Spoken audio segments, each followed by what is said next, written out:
From Acto po, ako po'y nananawagan sa ating DOTR na hopefully na mas mabilis po ang pagpaprocess ng aming mga napepending na mga motion to accept para ito ay yung ating mga operators ay makapagparehistro na po dahil naanta na po ang kanilang pagbabiyahe dahil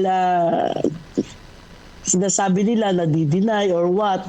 Sabi ko naman, yung mga operators naman namin, hindi lang sa akin, nationwide, at sa iba pang mga grupo, na ito po ay sila ay sumunod na sa batas. Sana naman po, habang inaayos po nila sa taas yung mga dokumento ng mga nag-consolidate, sana po ay makapagpariso na muna para kumita po yung ating mga operators. Pangalawa po, para naman po makakain ng maayos yung ating mga operators at drivers at makapagpaaral po sa kanilang mga anak. Kaya nga po, Sir Prami, wala po talagang humpay ang pagtaas ng ating krudo.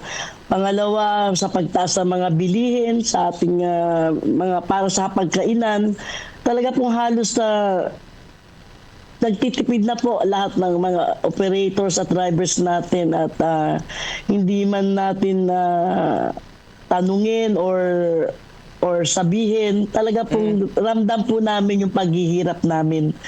At sana po kung hindi po tayo mabigyan ng provisional fare increase na piso, hopefully na magbigay na lang po sila sa amin ng service contracting or fuel subsidy po, Sir Prami. Opo. Yun na lang po ang para makatulong naman po sa ating mga operators at mga drivers po natin. Sa amin naman po, wala namang ganun. At kung magkakaroon man, malalaman nyo agad sa amin.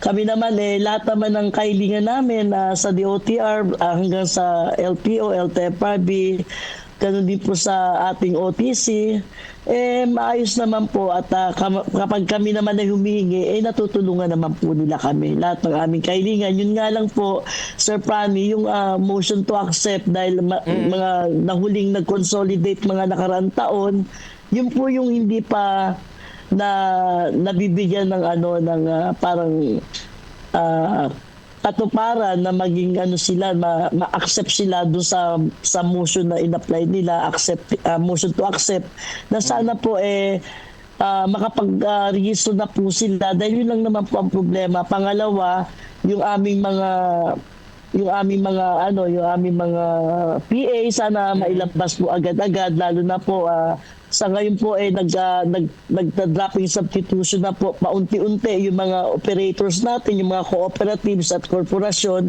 Sana po mapabilis po yung paglabas ng PA natin and then papasok ulit po yan sa LTO para doon sa plate number naman po. Kasi nag-amortization na po yung mga operators natin, yung ating mga korporasyon. Siyempre kung nalilate po yung pagpaprocess po nila, kami naman po ang kawawa, yung nagbabayad na po kami ng amortization. Yun lang naman yung nagiging problema namin. Hindi naman po ganun kabilis, pero gradual, nagpapalit. Kasi nga po, nakasara din po yung ating land bank noong nakaraang taon. Pero may mga private bank naman na nagpapautang sa amin.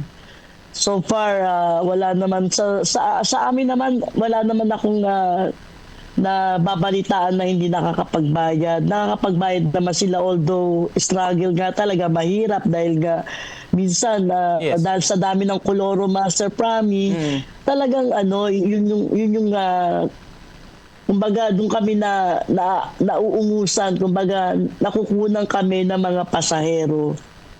Ang problema naman po sa PAMI dun sa mga kolorom, kapag na-aksidente naman po yung ating mga sasakyan, wala naman pong insurance. So sana mabigyan din ng tulong ng ating gobyerno rin yan. At sabi nga ni Attorney Vigor ng ating LTFRB chairman, na yung mga kolorom ay pwede namang bigyan ng amnesty, bigyan ng prangkisa para dun sa ating mga mananakay ay nakasecure po.